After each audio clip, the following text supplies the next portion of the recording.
How to get a candy blossom in Grow a Garden.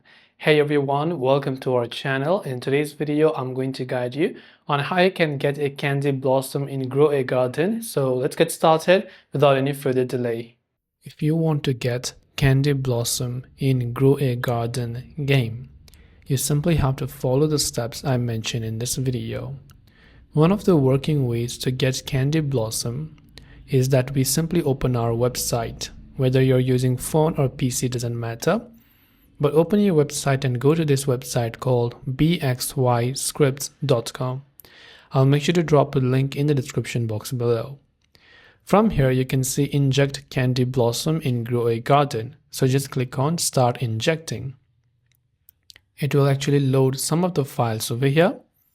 Choose a platform where you play Roblox. In my case, it is PC.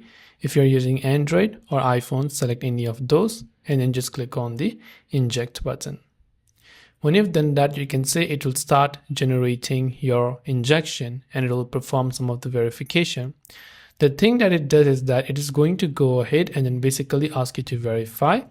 After you verify it, you'll have to run some of the surveys that this is going to tell us. Now, first of all, let's just go ahead and then check some of this completion right here, and we will just click on this survey. And when we click on this survey, we will be able to complete all this survey. Once the survey has been completed and you verified the human verification, you'll be able to inject this into your Roblox game. That's all for this video. Thanks for watching and see you in the next video.